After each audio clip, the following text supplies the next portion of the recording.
Thank you.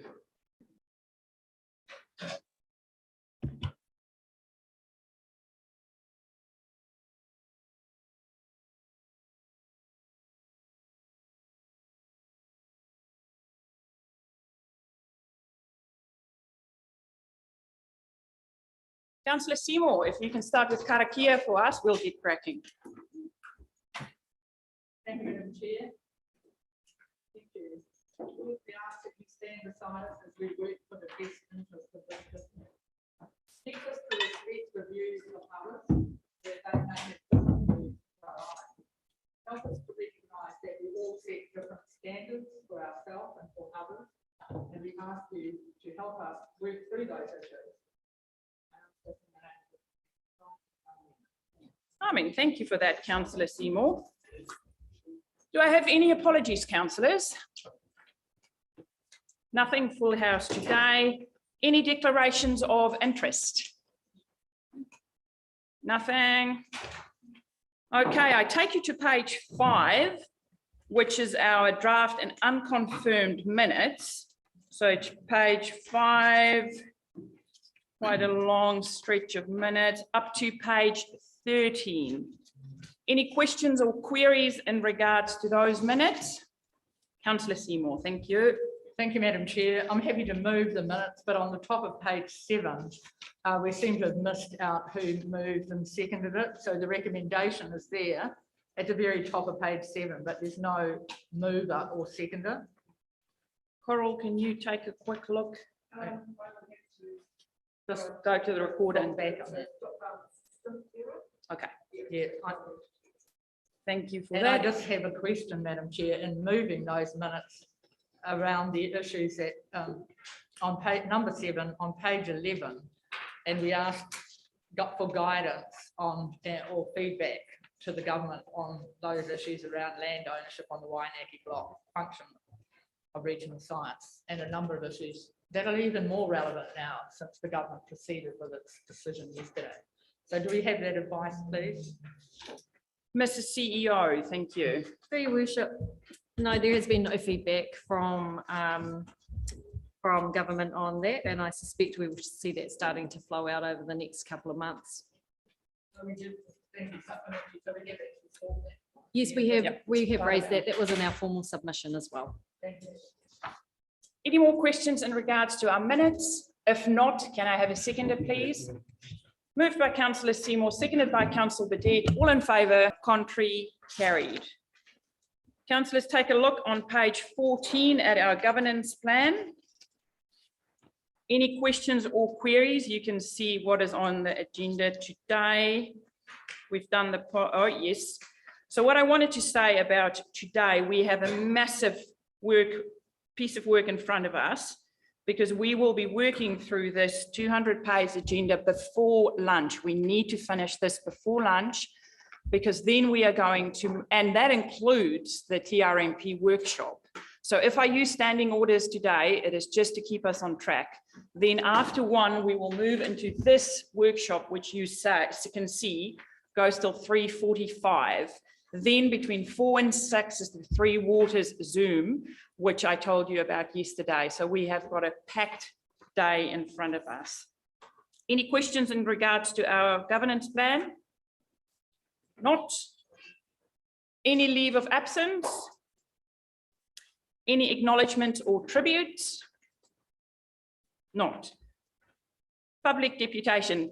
Councillors, may I welcome Mr. Harvey Hutchinson to council today. Welcome, Harvey. Harvey contacted us yesterday to ask if he can talk about sustainability in Tairawhiti. So Harvey, welcome. Please take a seat there, and the floor is yours for a little while, and then we might ask some questions. Thank you. Thank you. Good morning, Mayor, councillors and members of the public. Last night, Huta announced Three Waters would go ahead.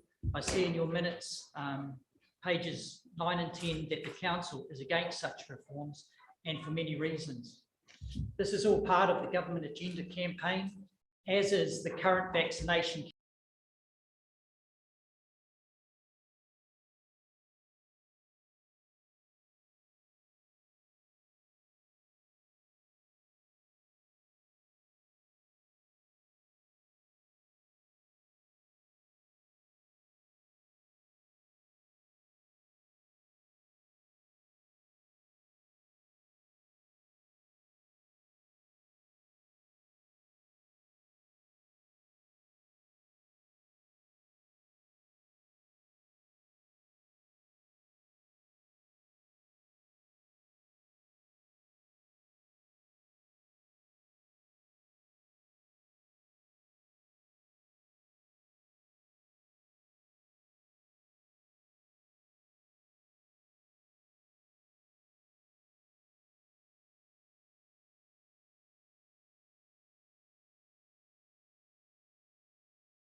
emergency roading works that happened in June and July. But like I alluded to you yesterday, our TRNP governance paper, we will workshop after the meeting. So what we will do now is move to page 15. Dave, where's Dave? Chair, I'm happy to move. I can't see. Okay, so we've got a mover in Councillor Seymour. Yes. We've got a second in Councillor Worsnop. Any discussions on this paper? As I can see, it's quite straightforward. Already a lot of discussion with Waka Kotahi. Madam Chair, So, in moving the paper, I'm just happy to say that it's what we've expected. We understood this was what was to happen. We have been working on this particular direction, and that we should adopt the recommendations as they appear on page 16. so any questions in regards to this? Bill Burdett, thank you. Madam Chair, I just want to query, and Dave's not here. But Nadine can answer those questions. In terms of the last lengthy discussion on the farm money when it was put into a reserve to subsidise rates that couldn't be paid, any future fire funding, will it be going to emergency work as it was originally designated to?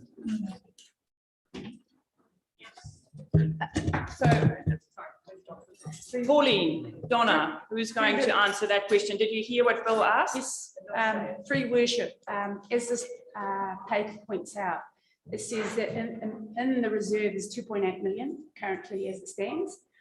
Some funds, minimal funds, has been used for the bridge, the Gladstone Road Bridge, while there was a meeting that said that up to 1 million could be used for that purposes.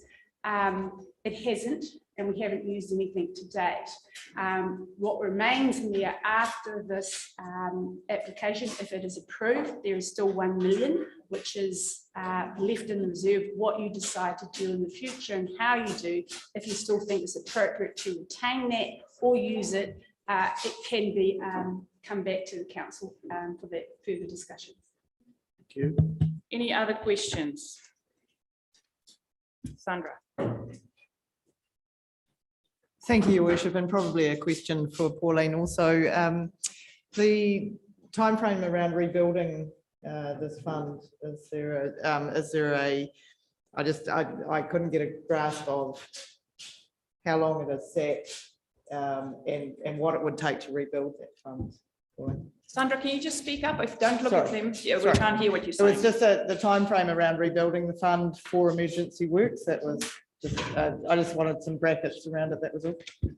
So we haven't had in the past emergency funds. This was derived from a particular circumstance that came from additional funding after we went out for council.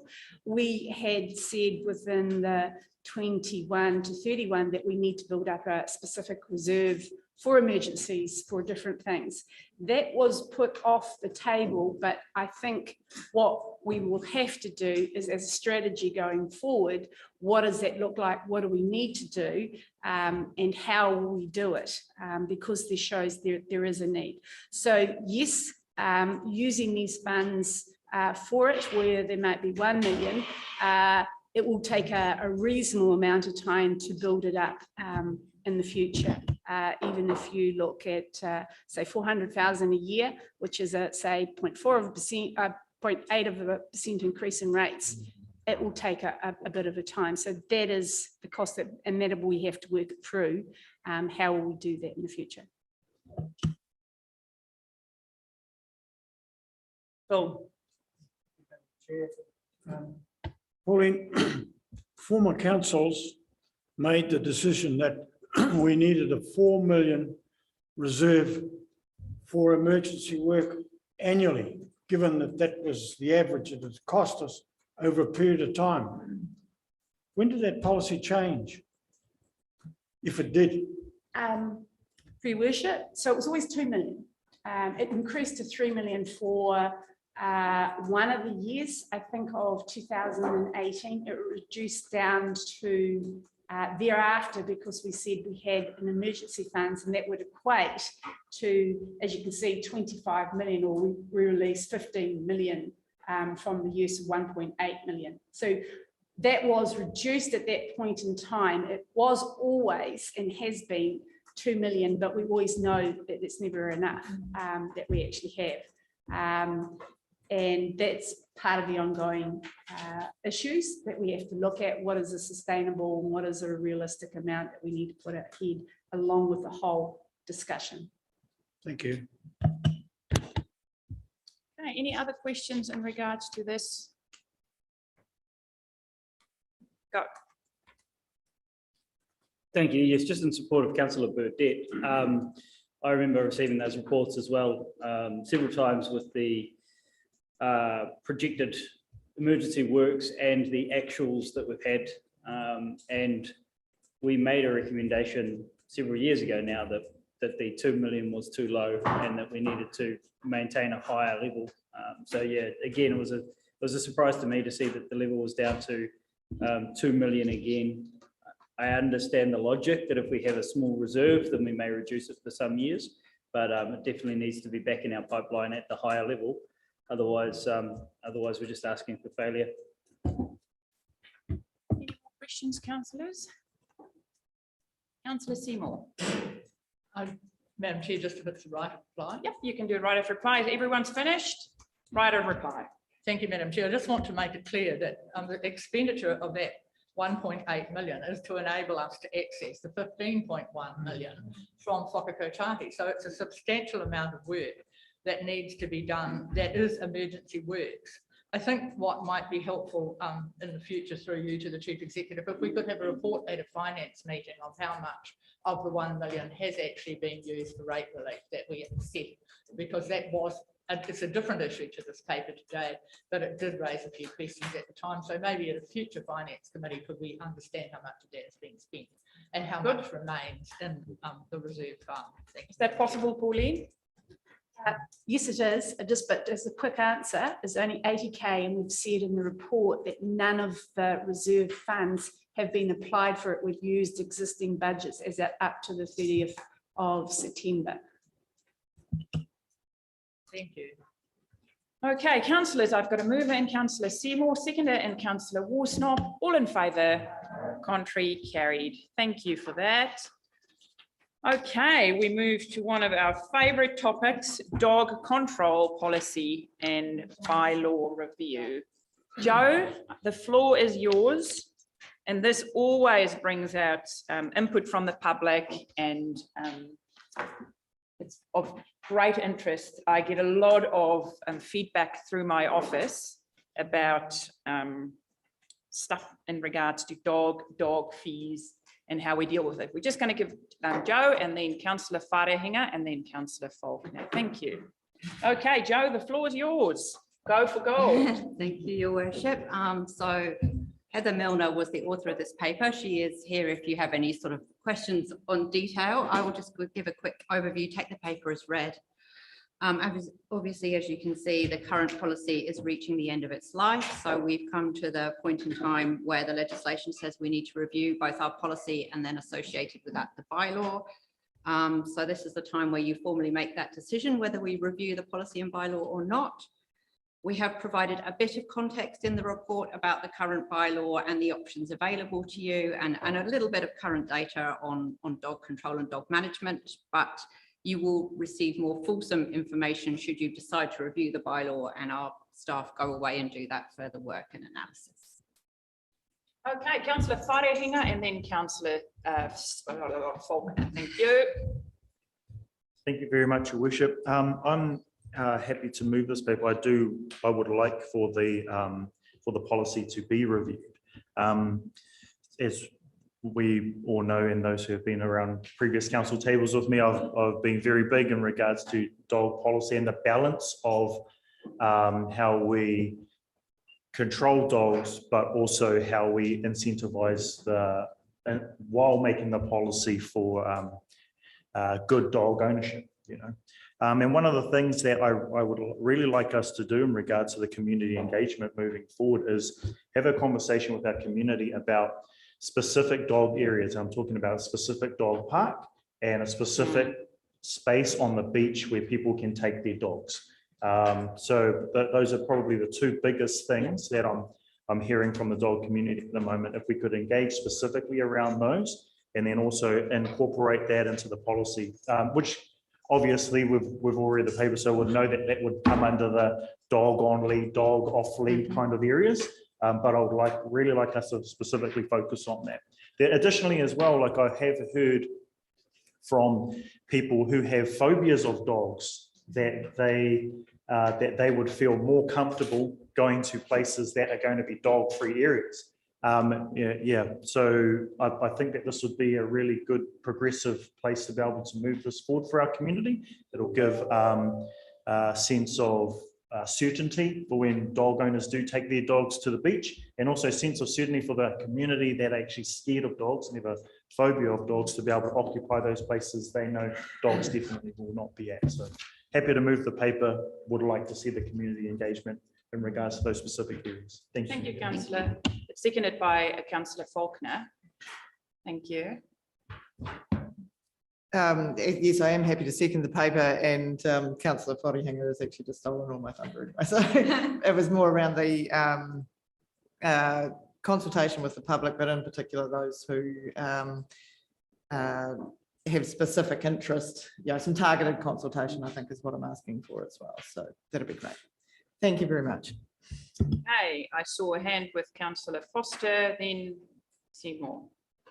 Yeah, I was just going to actually second it as well, but I totally approve a new dog control bylaw. Just referring to councillor Wharehanger's comment about dog areas, Kaiti Beach has actually become a pretty well-known dog area. Most days there's so many dogs down there, people driving up and down the beach with their dogs chasing behind them, and really for the amount of dogs that are there, I've got a conflict of interest. I've got 2 dogs of my own, which I take walking down there every day, and for the amount of dogs that are there, the issues aren't really that great as far as dogs attacking each other, or everyone's usually pretty friendly, and when actually most dogs, when you come up to them and their tails waggling and other dogs are meeting with each other, it's a bit of a congregation of the canine at Kaiti Beach. So I totally approve of a dog control policy to be reviewed. It's way overdue. So let's get on with it. Thank you. I had councillor Seymour, then Cranston, and then Ms. Lyon. Thank you. Thank you, Madam Chair. I too support the review of the bylaw. I do think that in reading 6 and 7, and I absolutely love dogs, and of course we have dogs in the country, but public safety is really important, and I don't think public safety is strengthened sufficiently in the script that I'm reading. We are really fortunate that this district has had an occasional incident, but not many, but we just need to make sure we do not have incidents of public safety. So, and I agree further that some specific dog-free range areas, I mean, the map on page 25, it's pretty impossible to read what those areas actually are in the yellow box, but I think there's definitely room to review the bylaw. We need to give dog owners, because most dog owners actually are responsible. They want a place where they can take their dogs. Yep. And some areas have fenced off dog control, dog freedom range areas where the dog owner can take their dog and it can run free. We do have the beaches, but we don't have a dog park as such. We need to remember public safety, but I also do want to plea, and this is not the place for the fees and charges, but in whatever we do, that we don't make it any more expensive, because on a different tangible level, I'm hearing constantly how expensive our dog control fees are. So as we work up this bylaw, and as we introduce whatever it is we see fit to put in here, let's make sure it doesn't increase the cost of dog control registration, of dog registration. Thank you. So I just want to quickly slip in before you guys, something that I hear often from our farming community is that they might have 15 working dogs. Those dogs need to come to town. Those dogs do not need to be, they don't come to the farm to inspect them. It's, the farmer himself need to register and say, I've got 7 dogs or 15. And they're always saying, can that fee maybe be a little, because I know in Canterbury, because someone sent me an example, they do have those fees a little bit smaller because those dogs never come to the town and they don't need a lot. So I would ask that you take that into consideration. Yeah, as well. we'll feed that into Helen's hub. Okay, Andy, Tony, Shannon, Terry. Yeah, whenever we get these reports, I always get horrified by, in this case, 210 euthanized dogs. And the most common thing is roaming dogs and that. I just wonder if we can, we know that the problem isn't the dogs, it's the owners. And I just wonder if we can somehow strengthen the what happens with recidivist poor owners. And by that, we know that something happens with these dogs, they roam, and they don't come and pick them up because they know full well that they can go down the street and just pick up another dog. So getting some sort of register of that poor behavior and actually getting to a place by law, if possible, that, okay, you're continuously a poor dog owner and we're going to do something about it, because that's where our costs lie, with poor ownership, poor training, and just not committed to owning a dog. You know, if you think a dog's roaming's been picked up by the pound, but oh, what the hell, we'll just leave it there. They'll kill it and we'll go and get another one, which is an attitude that's out there. You know, I just wonder if we can do something around that recidivist poor behaviour. We'll definitely take a look at the options. Okay, Councillor Robinson, Dowsing, Sheldrake. Thank you, Madam Chair. I support the review of the policy, which is well and truly due for review. What I'd like to make sure is that we are targeting the areas where it's not succeeding, instead of just throwing everything out. So I look at the plan of the places where you can walk a dog on a leash, and I think about the communities that I see around town, people walking their dogs on leashes. None of those are technically allowed at the moment. So let's make sure this reflects the good realities and then addresses the bits that are really failing. That would be the only thing I'd really urge. Thank you. Councillor Dowsing. Thank you. I may have an unpopular opinion, but I don't really support the review of this right now, simply because of our future work stream. Three Waters, the amount of reviews we have on the table at the moment is outrageous, and this is one that whilst we have problems, that it's kind of unlikely we're going to solve them through this review. Yeah, I don't think it's the best use of our time right now.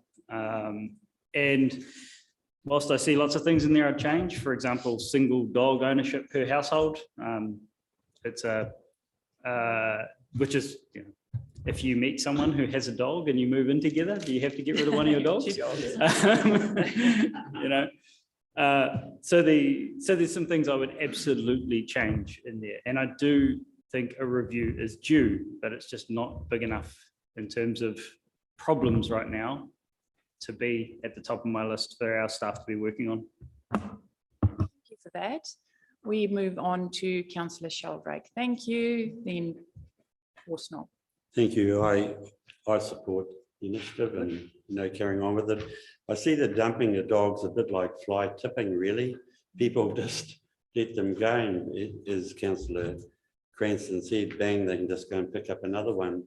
I look at the 484 rehomed, and I wonder if we could come up with some real incentive to encourage that, because I too hate seeing one dog put down, let alone 210. And I see 84 were rehomed. Would that be a sort of an average number per year? Through you, Chair, I imagine that's fairly static, Consistent. but we'll come back with any trend data. So I'd encourage something around encouraging rehoming of animals. Thank you. Thank you for that. Thank you for the feedback for Joe. I had a question from Councillor Worsnop. I've worked around. Could you put your hand up? Yep. Yeah, my point is probably just to build on Andy's point a little bit, and to also Tony's, just with regards to where we put our effort, and taking Shannon's point that we don't really have a lot of speed capacity, that potentially this review should be quite focused on the areas where we've got issues, and I for one have been engaged pretty much as soon as I got into council with people that have had issues, and I've been promising that we're going to review this bylaw. Yep, same. So I think particularly for me an issue, our townships proliferate in terms of roaming dogs, and to Andy's point where it's just really easy to go and get another one. Because we have so many puppies, and we do have free dog de-sexing. Earthquake! Nope. Stop!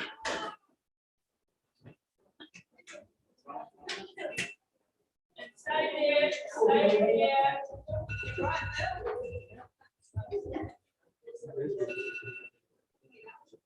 stay here. We'll stay there for 30 seconds and then we'll come up and I'll talk a little bit about our bags that's on our table.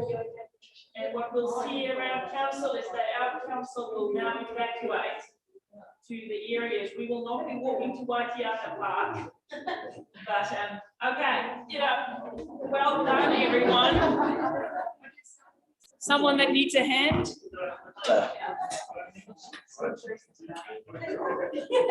Hi, councillors, thank you very much. Thank you also to our visitors here today, because stuff will happen.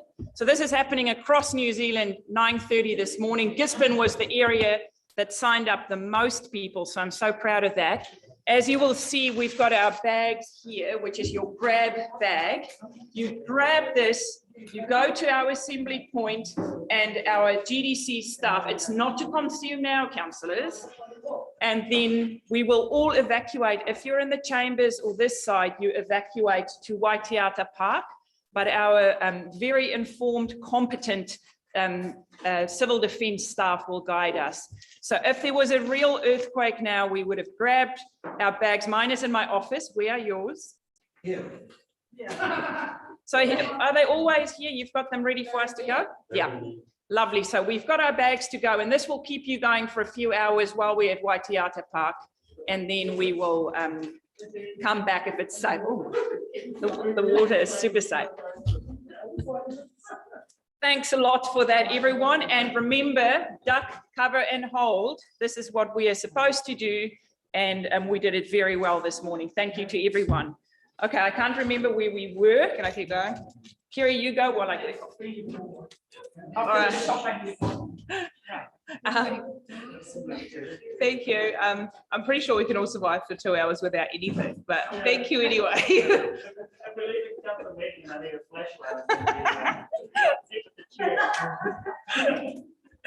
We've clearly not kept to our time limits. So on that note, I'll try and just finish up. So yeah, the issue that I hear persistently, and it has an animal welfare focus, is that we have a far larger pig hunting fraternity in this region than most regions. It's a big part of how people do their hunting and gathering. But what that does also mean is that we have probably a higher proportion of dogs whose natural inclinations are to chase things and worry them. So, and for those who have stock around, in particular townships on the city fringes, that can have pretty massive implications for other livestock. So I would really, really support us having a good look at what tools we have available, in particular to Andy's point, where it's recidivist behaviour and actually you're not doing a good job and it has implications for the well-being of other animals, but in particular it is really, really stressful being an owner of stock when you know that there's persistent worrying going on. So I know that that's an area where we have I am particularly here about those issues. So I really, while I take Shannon's point, I think some of these areas need looking at. Thank you.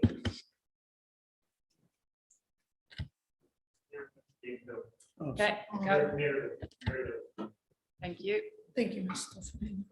I just wanted to follow a little bit on from what Councillor Dowsing has said, because I wanted to ask of staff, with the workload we currently have, how do you feel about this review at this time, just in respect to that? So that first. So through you, Chair, we have included it in our program and made sufficient resource available. The issue is if we don't review the policy, we run the risk of our bylaw expiring and we're no longer able to enforce it in any way.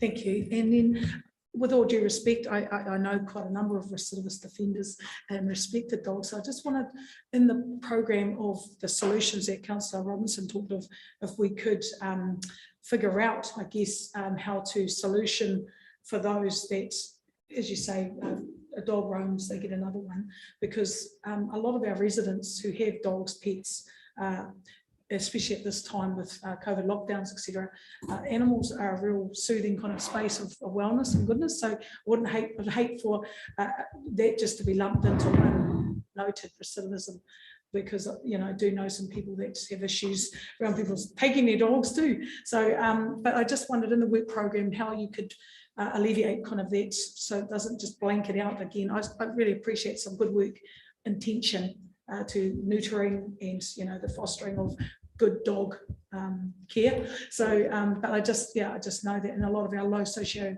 spaces where there are a lot of dogs that roam, etc., we haven't been able to curb that perspective. So maybe talking to some of those noted recidivists to ask, hey, what's missing in this story? Because I think it sometimes gets blamed and there's more to it, so to speak, just based on my experience. So, but thank you for the review and the work. Kia ora. Thank you. Councillor Burdett. Thank you, Madam Chair. I would say this year, with worrying dogs, we've lost somewhere in the vicinity of 200 to 300 breeding ewes. Now, most of them were in lamb. So if you extrapolate that out, it's thousands of dogs. But I'm more concerned that the review undertakes looking at some protection for our staff. None of the current policy allows staff to go in there and take the dog. They've either got to be witnessed attacking other dogs or witnessed attacking a person or be seen worrying. They can't just go and pick it up, even though the dog might come home covered in blood. That's one of the issues that I hope the review picks up and strengthens. I mean, and this is personal experience. Our own officers who do a very good job, don't forget they've got a double task in terms of livestock impounding as well. I've asked Wendy not to go anywhere near where the dogs have been worrying because they could attack her. My own guys are under instructions, shoot anything that's on the property. Don't bug around, shoot it, because the losses are staggering. But the point I want to make is that, you know, in many respects, our staff are a bit intimidated by these animals. And the people we need in this review to cover that kind of protection, and further to that, to ensure when they go up there and they do a dog registration drive, you'll see them driving out of town in the back of a van. And it's very unfortunate because half the time they're not getting much response. So yeah, I agree with Shannon. We're overwhelmed with regulation, but I hope this review is undertaken and done thoroughly.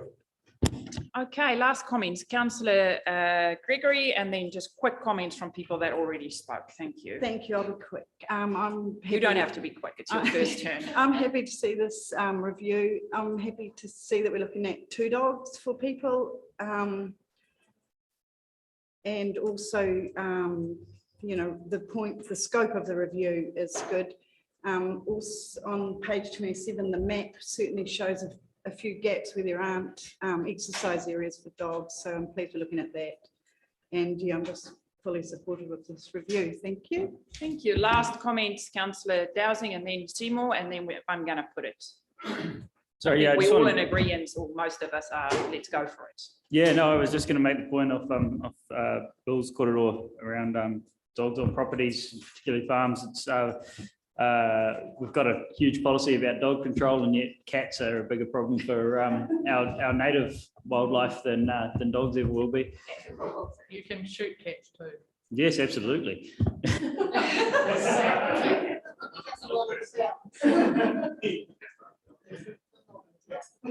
Have you finished? Yeah. Madam Chair, my point was just with respect to the page 28, the desire to rehome more dogs. But going back years, we used to have comprehensive reports from dog control to the EPNR committee, and we have to be really clear that some dogs are not suitable to be rehomed, and that's what our staff do a really good job of sorting out. And so we see there 84 were rehomed. Some of those dogs, as has just been alluded to, they are trained to hunt, kill. That is not something that anyone would want to have rehomed. So we can't think that everything is going to be able to be rehomed. And I think our council officers do an outstanding job. It is in the face of the public the whole time, and it's a really challenging environment. And I mean, most people love dogs, but we have to be realists in this world, and some are not suitable to be rehomed. Thank you. Okay, councillors, we do have a mover in councillor Wharehenga, a seconder in councillor Faulkner, all in favour, contrary, carried. Thank you for that. Okay, councillors, so the next paper we are going to let lie on the table. We will workshop this when we workshop later this afternoon. This one, the governance. What are significant issues? No, I'm talking about the governance options. You must have a different order. That's all good. So let us go to our next paper, which is, so I'm moving that this paper lie on the table. Seconded by councillor Seymour, all in favour, contrary, carried, and our intention is to bring it to the 4th of November council meeting next week. So let's move on to page 48. It's not time for, it feels like I've been working for 7 hours. It is not time yet for a coffee. So let's move on to page 48, our Tairawhiti Resource Management Plan, regionally significant resource management issues. So Joe, I'm going to open the floor. You talk to us, and then councillors, all questions, queries will follow after that. Thank you, Madam Chair. So I will be brief. So you will recall we held a workshop back in August that was online as we were during COVID restrictions on starting to think about regionally significant resource management issues for Tairawhiti. This paper is bringing back to you some of what was discussed at that workshop and the thinking that has happened in the interim. And you'll see attachment 1. These are still draft, but some draft significant resource management issues for the region. I will note that we still haven't delved into the resource management issues for iwi, which is a mandatory requirement. So those are still to come, and they may sort of alter the flavour of some of these draft issues as well. And obviously we still need to do the community engagement too. So I know we gave this a good discussion at the workshop, so I didn't intend to say too much, but I'm happy to take questions, and Tim is here as well. Thank you. Councillor Faulkner and then Councillor Robinson. Thank you, Your Worship. I realise it's a information report, but happy to move it. Thank you for that. I did just wonder around timeframes, given you know, the notes that, or the points that you've just made. What are our timeframes, given, you know, we've talked already about the workload staff are currently carrying, and how that will be managed across, I don't know if that's a question for the CEO or her senior leadership team, thank you. So through you, Chair. So we have a very high level overview on page 50 of the timeframes. So now that we've got a steer on the issues, although they're not finalised, what staff are starting to do is look at the options for addressing those issues. As part of that, we know we need to procure some additional technical work. So that process is underway at the moment. We're also in the process of setting up a supplier panel of external planning advice, because we know we don't have sufficient capacity in-house. We do have the budget through the long-term plan to be able to basically buy that external advice. So that should be in place by the end of this year. So then come next year, we'll be able to really get stuck into some of these juicy issues and coming up with some options rather than focusing on the problems. Thank you. Kia ora. Councillor Robinson. Thank you, Joe. Page 50, that timeframe you talked about, when I read this paper, the most exciting thing for me was obviously the urban development and housing aspect of it, which is covered there. And looking at from now, which is mid-2021 to the third quarter of 2023, are you saying that you anticipate fully covering that review of that and fixing the low-hanging fruit part of that and addressing what we all know are the major issues in stumbling blocks for Tairawhiti? Is that the aim? That's the aim. Oh, that's good. Can it be done? I know it's a big piece of work, and is that the actual shortest period we can achieve that in? I think realistically, yes, we would be hard pushed to do that any quicker. I guess one opportunity to speed things up, you will have seen there is new legislation to increase housing supply. It doesn't apply to Tairawhiti as it stands, because we're what's called a tier 3 council. There could be an option to submit asking that some of the provisions apply to us, for example, the streamlined planning process, which would then speed up sort of the last part of the process of getting things operative. we're still digesting what that means. Submissions close, I think, on the 16th of November, so there's not much time. All right. Is it anticipated that we will submit on that? I Do you need haven't a direction discussed from this us? with anyone else yet. But if it's It's anything a that can distinct speed it possibility. up the process for us, I would absolutely support us Yeah. making a submission that we be somehow.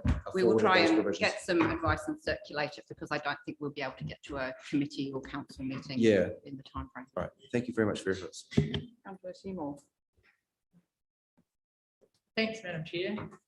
Thanks very much for Ms. Noble for the paper, because it is a really significant piece of work that we know we've been going to do for some time, and it's going to require a lot of effort. I just like to discuss the significant resource management issues for the region, and it's just the tenor of what's written here. Now, we know that it is, and that runs from page 62 to 64, and it's sort of the headline. So the context is really significant. I think we need on context on page 62.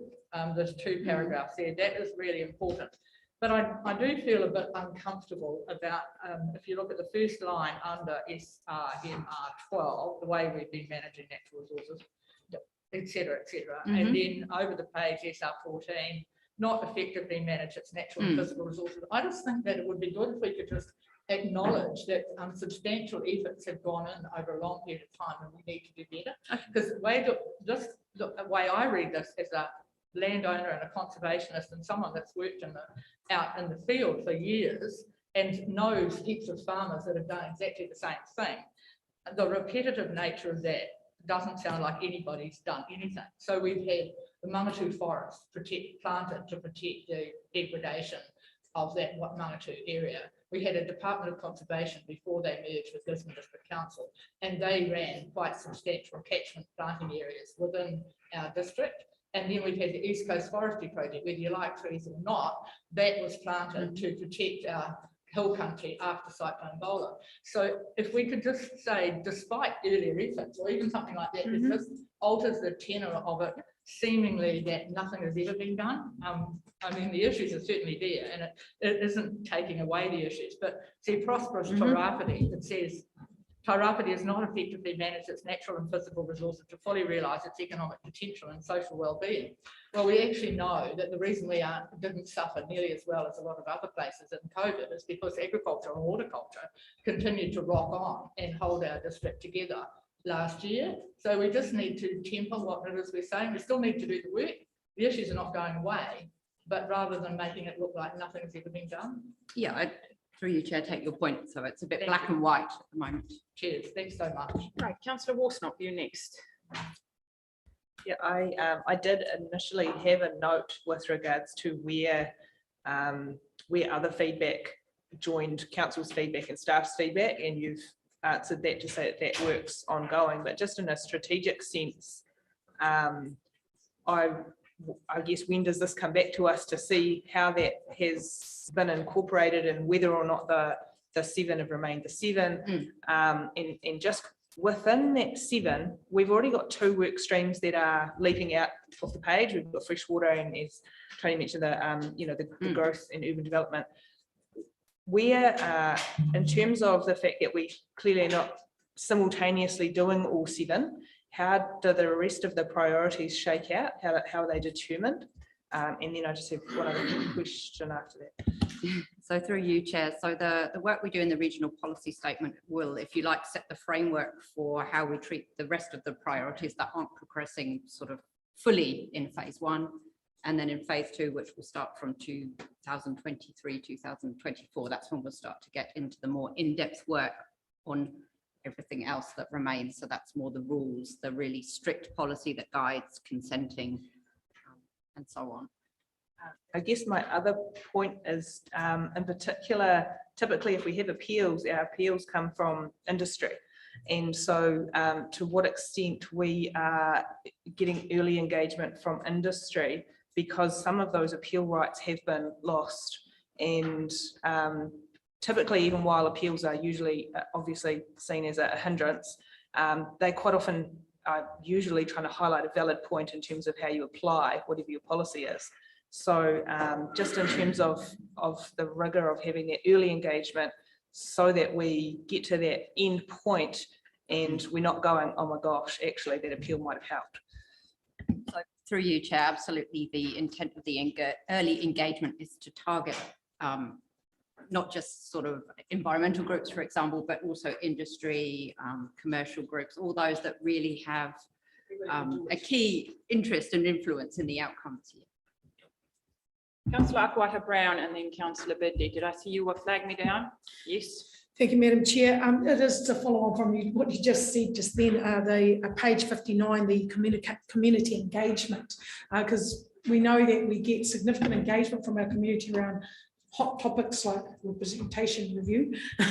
So I just appreciate that you are looking at those targeted spaces of people invested in this, but how do we, with the communications engagement strategy, broaden the scope to ensure we don't miss, there are collective groups of people that do small, as Councillor Seymour said, quite invested work. I think of the Waikanae stream, that's my wonderful husband. But just how do we ensure that strategy gets people from wide corners of this region? Because I always feel that we get certain, big movement of people come in, but then for things that are hugely important for region, for future sustainable Tairawhiti. So is there in that strategy a move to kind of broaden and find other ways to get the people coming to Tū? So through you, Chair, as you know, that's something that is always on our minds, how to hear from a broader voice, because often we do hear from the same people over and again, telling us the same message. We do have a dedicated communications and engagement advisor starting next month. So we're hoping that they will bring some of their expertise and maybe bring some new thinking and new ideas. And also we have our existing communication and engagement team who have some great resources and ideas and have been really supportive for our work so far. I guess supplementary, I guess we as a group of people without groups too like to be able to support them. I know in the previous engagement space for council, the councillors have been invited with respect to that. So here to help out too. Kia ora. Thank you, Councillor Burdett. You're next. Thank you, Madam Chair. Page 57, 44, 45, 46. In terms of development plan for engagement. Microphone. Will inform how issues of significance to iwi authorities are expressed within the regional policy statement and how we respond to those issues identified. Most of us know that the hard decisions are made at marae level. The recommendations come from that, even to the top in terms of iwi authorities. So my question to Joe is, how are you going to facilitate this and not listen to those same people you were talking about earlier and get the same responses, because that's not the right oil. So through you, Chair, that this is something else we are, I guess fair to say, grappling with at the moment. The governance discussion we're going to have later today is a part of that picture. If we can get sort of the mana-to-mana, governor-to-governor relationship right, then that will help us then inform the rest of everything that we do, the engagement and the consultation, these all being slightly different things, but all very interwoven. We are constrained a bit in terms of what the Resource Management Act says on this. It has to be issues of significance to iwi authorities, and that's what the legislation says, even though we know that often the decision-making and the real people on the ground are at the hapu and the marae level. So that there have to be different levels of engagement. So it's a complex picture that we need to work through. Supplementary to that, Madam Chair. Most issues, environmental issues and resource consent issues, are common to all of us. So you've got a task ahead of you, a big one. We do indeed. And some regions have managed to work with their iwi authorities such that they just have one set of resource management issues that reflect the reviews of everyone. Other regions do it differently and have separate iwi resource management issues and then the broader regional ones. Thank you, Councillor Bidett. Councillor Wharehenga. Thank you very much, Madam Chair. I'd just like to make one note in regards to how you're saying that you're still planning on submitting to central government about whether or not we want them to apply that fast tracking kind of framework to us. I'm really keen on seeing the trade-offs for us, actually, as we know with the current work program coming out of central government, i.e. Three Waters, they'll say that these are the benefits for some things, but then there's some trade-offs. So I'm really keen on seeing what those trade-offs were, because, fast tracking our RMA space is definitely something we're keen on, but what are the things that would be relinquishing in order to be able to engage with that? Would our standards then be different and not purpose fit for Te Tairawhiti? All of those kinds of things. So if that information can be included in that report coming back, I'll be very grateful for that. Thank you, Chair. Okay, any more questions, councillors? Quick smart, second time around, quick smart. I'd just like to support what Josh just said. Oh, well, you don't have to say that. All in favour?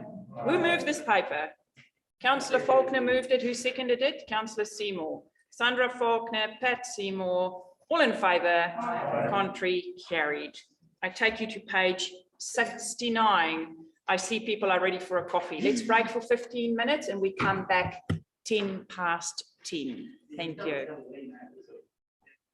We look like Halloween pumpkins.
Thank you, Madam Chair. So this is an update on one of those work streams for the TRMP review, the growth and development work stream.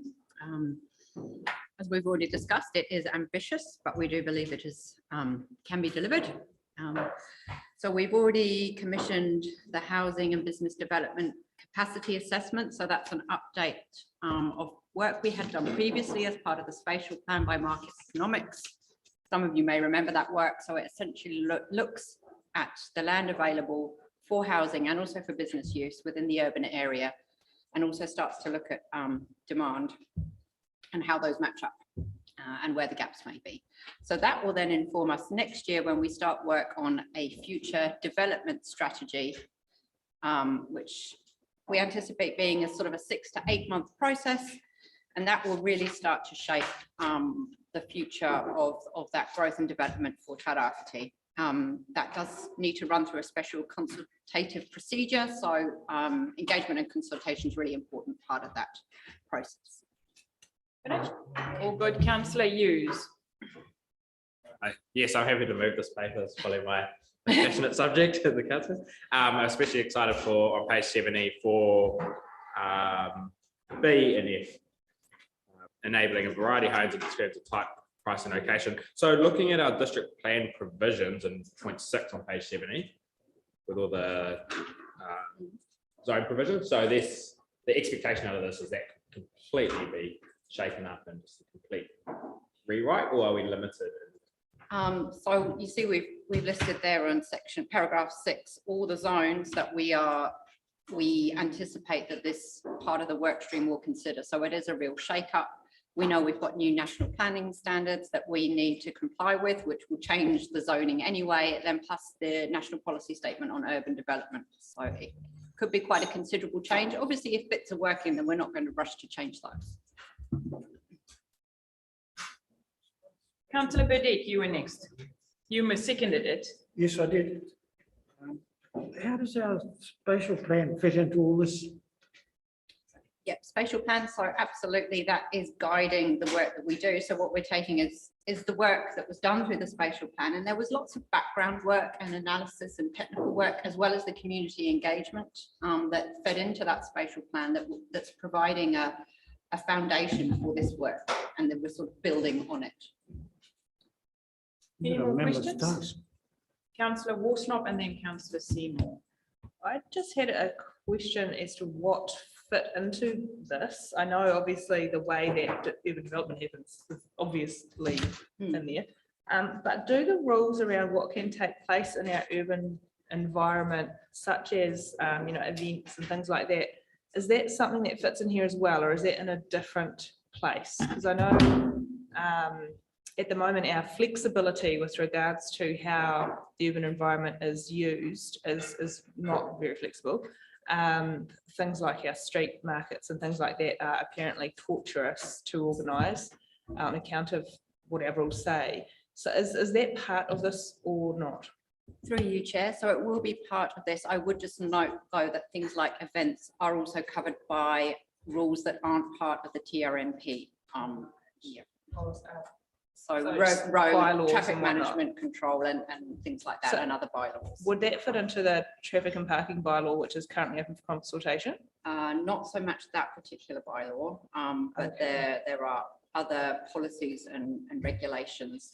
It may be that something comes out of the TRMP rules. So within your RMA plan, as well as having rules, you have what we call other methods, and they're things that council's going to do to help achieve its intended objectives and outcomes, and they can be looking at other policy and rules and bylaws. Just want to, I guess, placemaking is about more than necessarily just whether a house is upstairs or a shop is downstairs. And I know we had some amazing aspirational stuff in the spatial plan, just to Bill's point, and I'm hoping that we really have a wide view of the things that we need to put in place, looking kind of 10 years, 20 years out. Councillor Seymour, Foster, Akuaka Brown. Thank you. Thanks very much, Madam Chair, and thank you for the paper. And obviously, clearly not part of this paper because I can't see it written there, but one of the significant things for urban development is then going to be the provision of services. And so And that is one of the issues that holds us up a little bit right now. So can we understand, once this is completed, which is not going to be till 2023, are we working, is somebody going to be doing some work on provision of services in conjunction or beside or following, or how's that going to happen so that we? So through you, Chair, yes, one of the things, and it may not be explicit in this paper, but we do have to consider the provision of infrastructure alongside where we're going to provide for housing and business land. So they go hand in hand, and that's actually required by the National Policy Statement as well. So we'll be working very closely with the infrastructure teams to make sure that we've got that sequencing right, and then you'll see that flow through into the next LTP, for example, an infrastructure strategy. Thanks. So thank you. So it's just supplementary, Madam Chair. So that does mean that if we're looking at inner residential or some additional infill or whatever, we will have all that information at the same time, and it won't end up being another process later. Through you, Chair, that's absolutely the intention, so that you'll know if we change this zoning and allow for more development, then this is the impact on infrastructure and this is what needs to happen, or the capacities there. Great, thank you. Thank you, Councillor Foster, Akwater Brown, Sheldrake, Robinson. Thank you. Yeah, I was just wondering when we go through a zoning change, and I'm kind of thinking about the Aupuni area, what's the kind of transitional time that you would, you know, the time for the transition to go from, say, a commercial area or industrial into a residential, and how, you know, how do you encourage the movement of industry to go and to be replaced with residential? So through you, Chair, those that are already there will have existing use rights. So if you change a zone, those already set up and operating have existing use rights that endure until obviously they sell the land or stop operating. There are incentives you can use outside the RMA process to try and incentivize land use change. One example is rates, for example, often go up when you change the zoning because the highest and best use of the land changes. Right. Okay. So that's a tool that could be used. A possible tool. Yeah. Yeah. Okay. Councillor Akwater Brown. Thank you. Thank you, Madam Chair.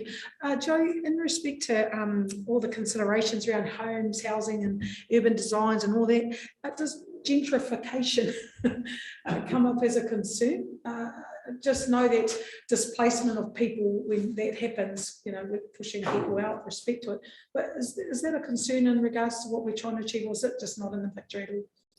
So through you, Chair, it's all part of the picture of the supply and demand, and making sure that we are allowing for the supply of the right mix of houses to the extent that our resource management plan can do that. And it's only a part of what controls the housing market.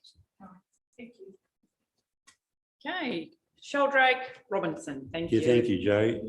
Have we got the internal expertise in our team to seriously take us through all this, or will you be doing a lot of contracting? So through you, Chair, as I alluded to earlier, there will be a lot of contracting as well as using the external expertise we have. We do have external expertise, but not enough to do all this work in the time frame that we're looking at. Internal expertise. Yeah. Okay, thank you. Councillor Robinson, thank you. Two questions following on Councillor Seymour's question around infrastructure. There's our own internal infrastructure, pipes, etc., pipes and roads. Electricity. Do you liaise directly with Eastern Group to ensure that actually there's going to be sufficient investment at their point, at their end, because that is a challenge in this region? So through you, Chair, yes, they are high on the list of stakeholders that we need to engage with early on this matter. Yeah. And I think they raised some of these points through their submission on the LTP as well, and they're absolutely valid. We need to be talking with them early. Yeah, okay. And the second one is housing affordability, as mentioned in the report, affordability being the keyword. Do we have a strong understanding of the cost component that council, so in developing a house, building a home, what's the cost component that lies with us, for the homeowner? And how is that going to be impacted in this process? Because obviously we could bring in a whole lot of sets of rules and changes, which have a cost reality, which really would impact upon affordable but lower end affordability housing. So what I want to make sure is that we are definitely got our heads in the game on that as we go through this process. Yes. So through you, Chair, one of the things we have to do as part of the RMA is look at the costs and benefits of any proposals we come up to achieve our objectives, and that includes economic costs, costs of housing, council costs we impose on the community. So that analysis will be done. Okay, no more questions. Councillor Dowsing. Councillor Worsnop, I'm not going to give you more opportunity. You need to go quick smart because I see we're running out of time. So quick smart, everyone. Thank you. Yep, I just wanted to mention that alongside all of this policy revision, we also have a big opportunity that we don't have on our radar at the moment, which is that our current housing stock, which is unmortgaged, of 120 houses at the current median house price in Tairawhiti in Gisborne of 615,000. It's about a $74 million worth of a portfolio of housing that we're not leveraging to create more housing. So whilst we can change all the policy in the world, we probably should look at some of the commercial opportunity that lies for us to be a larger housing provider with the stock that we have.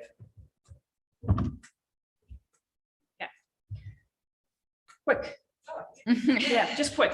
So my question was just around what our plan again lets us do. Are we able to, via our plan, devolve any of the things that we have huge bottlenecks in? Are we able to license licensors to act in the capacity that we currently hold internally, but which, while it might be more expensive for external people to provide a service to developers, it might be far faster for them, and therefore they would utilize those services. Does our plan enable us to do that in any capacity at all? I know there's a series of different areas that could apply to. So through you, Chair, that's not a matter that would be covered by the plan directly. We could contract out services. For example, we use external providers to process resource consents in some instances. That could, in other ways, you could contract those services more holistically. That's really coming down to a level of service provision that you look at under the Local Government Act, rather than putting it in your RM plan. So yeah, that's not so much us contracting it is not what I meant. It was, do we have the power to license people to themselves deliver what we deliver, to avoid council being essentially involved in some of those processes which are hindering, I suppose, the speed with which change can happen. So there is the ability to transfer powers or delegate powers under the RMA, but it's only to specified entities. So it couldn't just be for an iwi authority as one of those, other local authorities, and I'd have to look at the legislation to check who, but it's quite a limited list, and you need to go through a special consultative procedure before you can do that, but it is a possibility. Okay, moved by Councillor Hughes, seconded by Councillor Bedit. All in favour? Contrary carried. Yannick, we move on to page 76, freshwater planning update. You take the hot seat here. I'm just going to grab another coffee. Come on up, Yannick.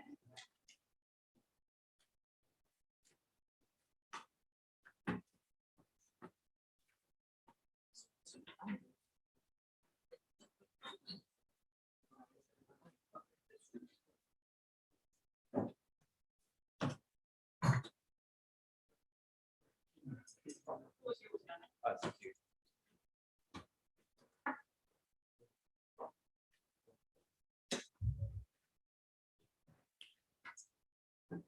Kia ora tātou. Really nice to see you all again.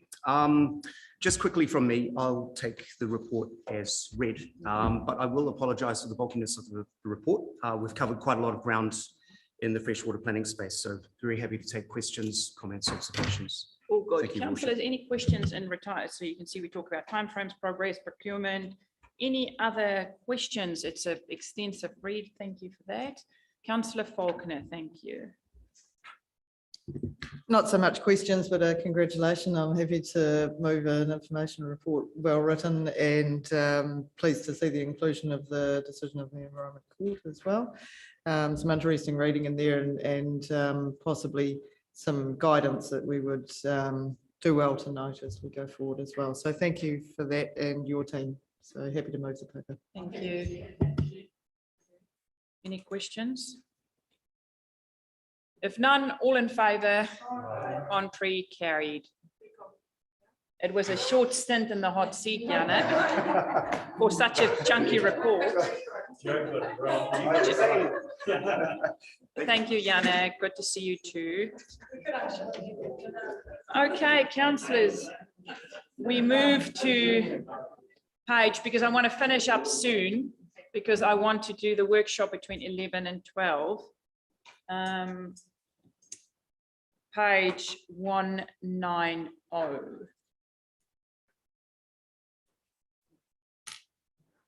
Thank you, Madam Chair. We do have Paula in the audience as well, who was the author of this paper.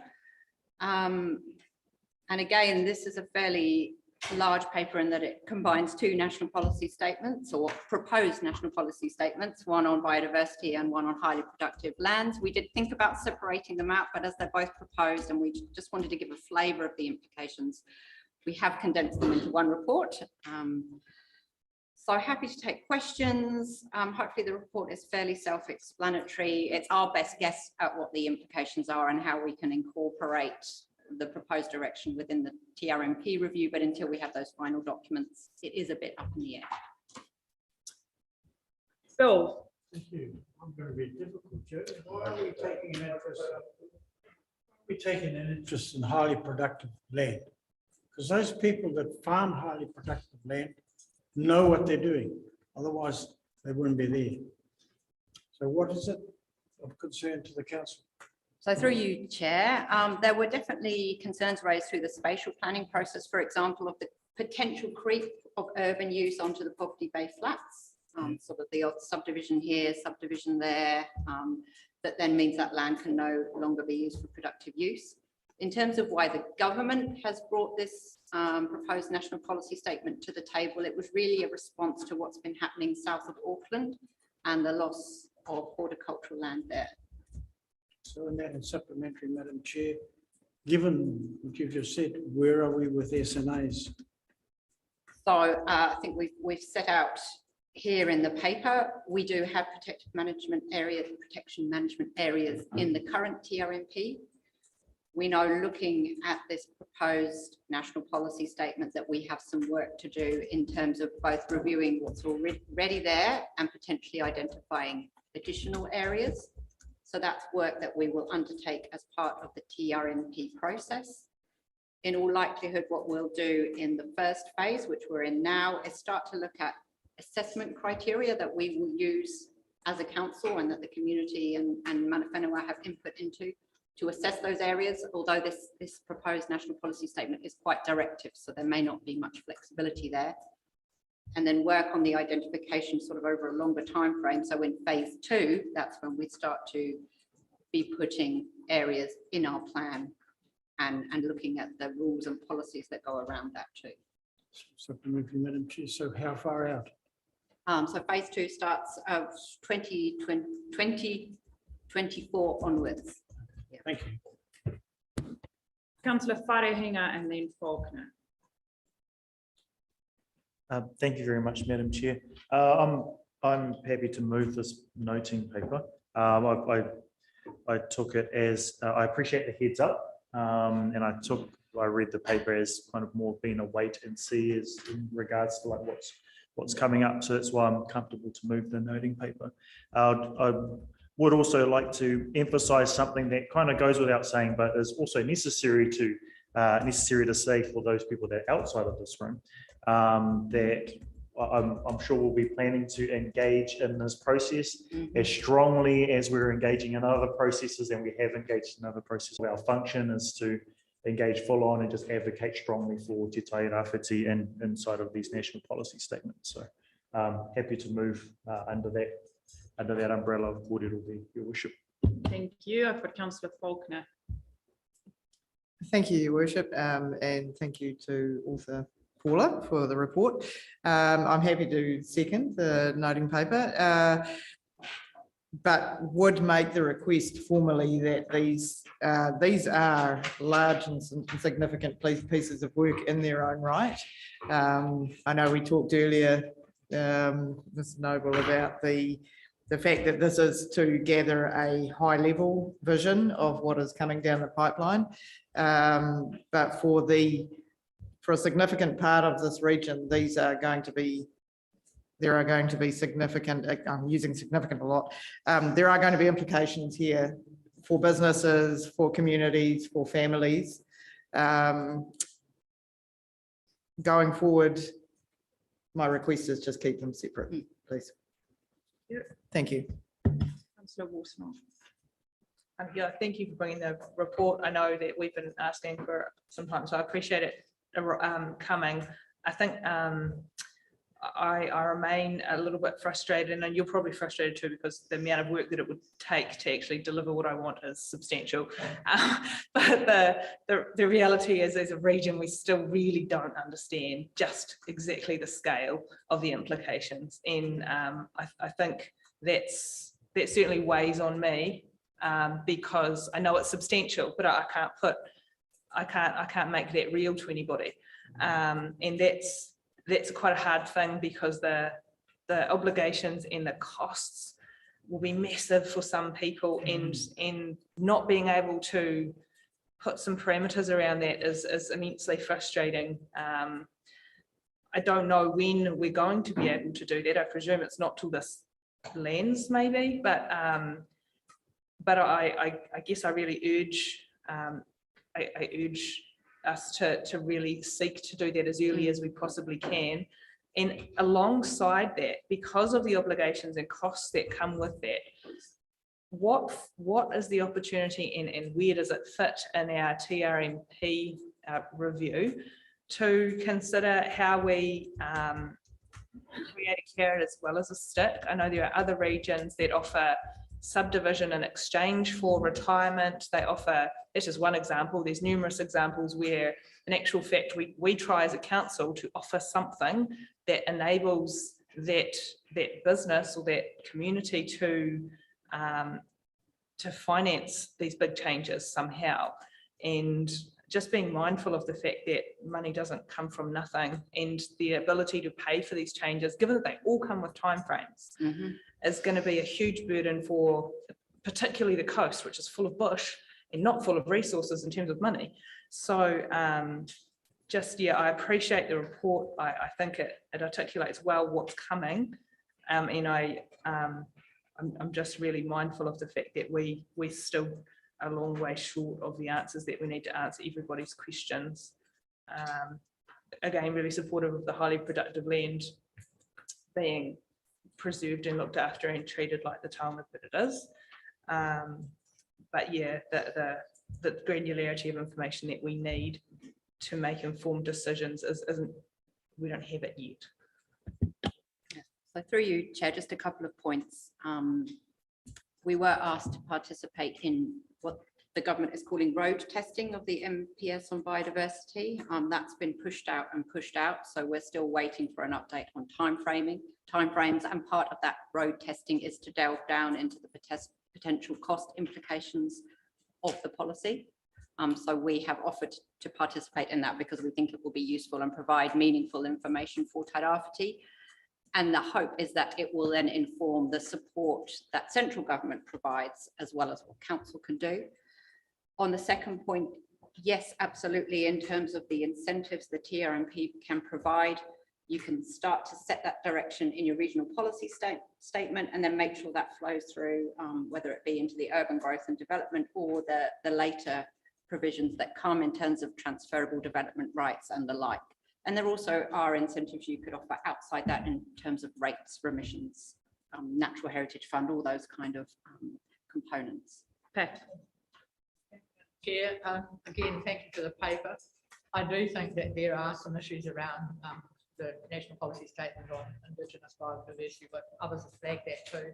And it will be interesting to see how we work that up. And I think it's great that you're going to be involved in that working party. For those who might have missed it, on 198 and item 48 makes it really clear what the objectives of the highly productive land protection. And we've gone over that a number of times, and we've asked, can we have a tool that is going to enable us to project that? So that's set out really clearly as objective 1, 2, and 3. So I support the paper. Thank you. but it is going to lead to a lot of work and a lot of consultation with our community. Thank you. Any more questions? I've got a mover. Do I have a seconder for this paper? Councillor, did someone, Councillor Faulkner? Councillor Arkwright Brown, thank you. Thanks, Joe. Yeah, a lot of work going on in your framework, and I know for this particular issue for iwi Māori, lots of discussions out there. So as a council, are we privy or a part of a lot of those conversations from iwi around the SNA? I know, I mean, I've had feedback to me personally asking what is council, but I just wanted, are we confident that we're in touch with, or is that an ongoing process during this time? So through you, Chair, an ongoing process, definitely. I mean, do we feel, I mean, it's a positive kind of ongoing process that take up a bit of time? Is it? Oh, yeah, and it's going to be very important that we engage with landowners and Māori landowners as well. One thing I'm aware of is the concern that because Māori land tends to be less developed, that it will be seen as, well, we'll just keep that in the state it's in, and you will have no ability to further develop, and there's a potential inequity there.